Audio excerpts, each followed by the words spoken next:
ce matin du 7 janvier 2001, nous voici donc ici à Guékédou. Et derrière moi, le grand centre. La population s'est retrouvée, la confiance est revenue. Que ceux qui sont hors de Guékédou et qui ont des intérêts ici à Guékédou se rassurent, les témoignages attestent que la vie a recommencé et que la confiance est de mise.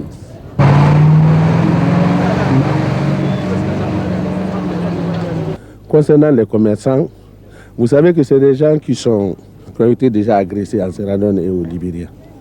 Alors, c'est les commerçants là qui étaient là. Quand il y a eu cette reprise, ils ont tous ramassé leurs marchandises pour d'autres préfectures. Ce que nous devons faire maintenant, c'est de les sensibiliser, inviter les préfectures voisinantes, n'est-ce pas, les préfets et autres responsables politiques.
Conakry Zérékoré, aller-retour.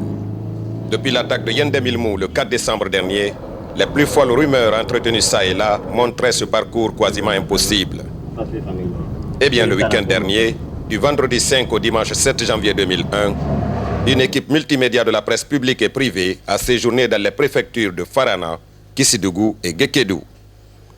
Et si jusqu'aujourd'hui, les stigmates des attaques sont encore visibles dans la sous-préfecture de Kékoulo, à 15 km de Guékédou sur la route de Macenta, et Yendemilmou, bourg commercial à cheval entre Kissidou et Guékédou, l'on constate que la réplique foudroyante de l'armée guinéenne, le 10 décembre 2000 à Yendemilmou, aura été un succès historique et un tournant décisif dans ces attaques armées contre la Guinée. Et aujourd'hui, un mois après cette victoire de l'armée guinéenne, la région forestière est encore ouverte à l'habituelle circulation des personnes et des biens. Les témoignages ne manquent pas, comme ici à Farana. La Guinée militaire bombardement qui rebelle la wala ka kisu ka labori.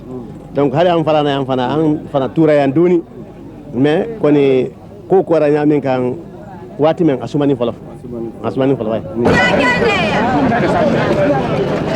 Je suis venu de Kissidou avant-hier. Ah oui, comme vous pouvez nous expliquer quelle est la situation sur la route maintenant? Il n'y a rien sur la route. Il n'y a aucune difficulté sur la route. On voyage très bien, dans la bonne condition. Mais on apprenait que les tarifs de transport ont augmenté. C'est comment? Non, ce n'est pas augmenté. C'est combien maintenant pour eux? 7 000 d'ici Kissidou.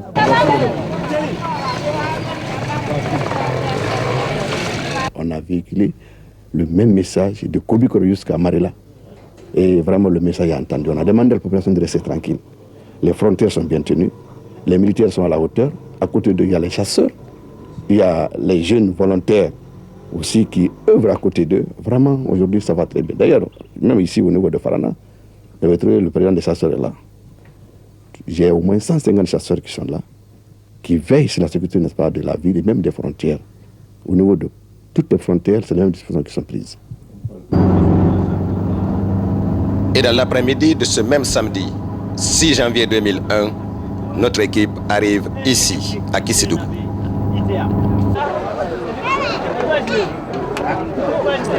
Je suis avec monsieur Docteur Sidibé Mohamed Adama, je suis pharmacien à Kissidou ici. Quelle est la situation sur le terrain? Bon, à ce jour, comme vous voyez, bon, effectivement, la ville s'était vidée au départ, puisque les gens avaient peur. Mais maintenant, la quiétude est revenue, comme vous voyez. Bon, il y a assez de gens au marché, les tabliers sont sortis. Nous, on a ouvert il y a déjà 2 semaines. Donc, pratiquement, si ça continue comme ça, je pense que le calme est en train de revenir.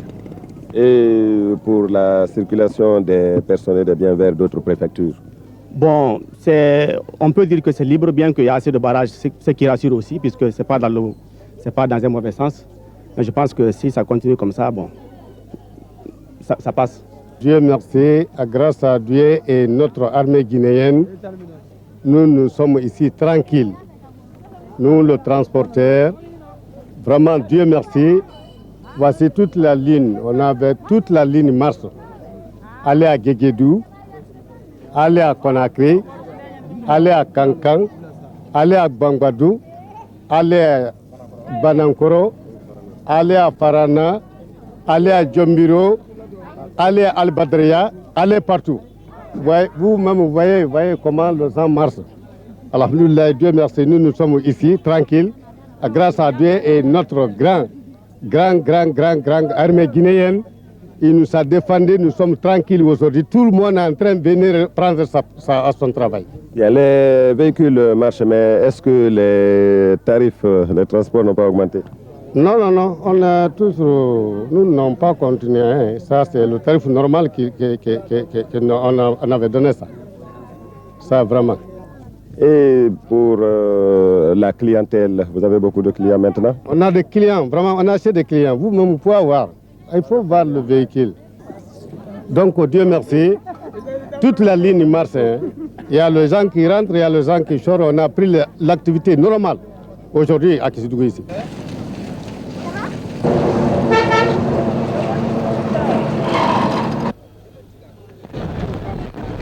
Ce matin du 7 janvier 2001, nous voici donc ici à Guékédou.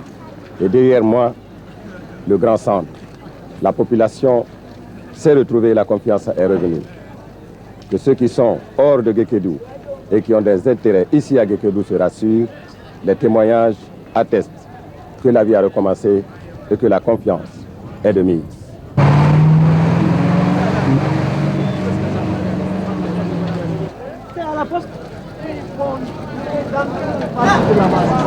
En ville, la grande poste, Almamia. Hein?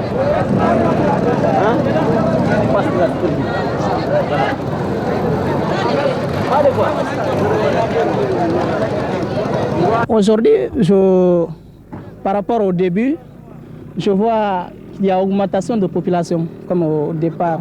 Parce que dans ces jours, je suis enseignant dans ma classe.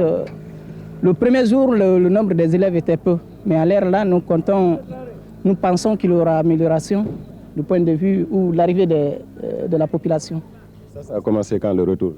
Le retour, je ne peux pas le savoir exactement parce que les gens rentrent, disons, n'importe comment. Et comme par exemple la fuite, on partait de gauche à droite et nous rentrons aussi comme ça. Mais les cours, ça a repris? Oui, effectivement, les cours ont repris. C'est Augustin Collier. Je suis infirmier. Je travaille à l'hôpital central de Guéguédou. Vous pensez qu'en ville, la vie reprend?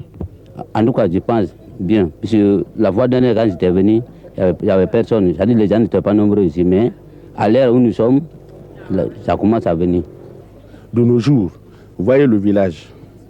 Les gens commencent, compte tenu des informations radiophoniques, la sensibilisation des responsables politiques et d'autres personnes de bonne volonté, la confiance commence à revenir et les gens commencent à revenir petit à petit.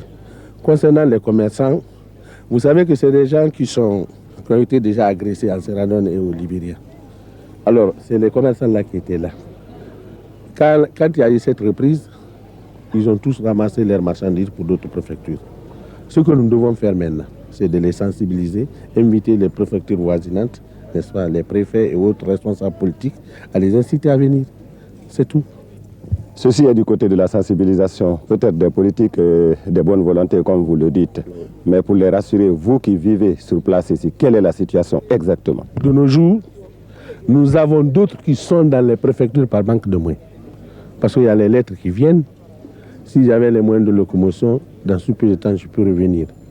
La peur qui était là, le gouvernement a déjà mis en confiance les gens par la sécurisation de la ville, par la disponibilité, n'est-ce pas, des militaires et nos amis volontaires qui sont venus de part et d'autre. Aujourd'hui, vous voyez la frontière. De 18h jusqu'à 6h du matin, la frontière est sillonnée par les militaires, les jeunes recrutés et certains jeunes qui sont dans les quartiers aussi. Donc, avec ça, je crois que tout le monde a confiance maintenant, surtout le dernier mouvement des militaires. Parce que chaque jour, n'est-ce pas, on se fait manifester par d'autres côtés que nous sommes là. Ce qui manquait. Aujourd'hui, la confiance commence à naître. Ainsi qu'on le voit, la circulation est aujourd'hui à la normale sur la nationale Conakry-Guékédou. Tout cela sous le regard vigilant de notre armée nationale, des services de sécurité et de la population organisée dans les comités d'autodéfense.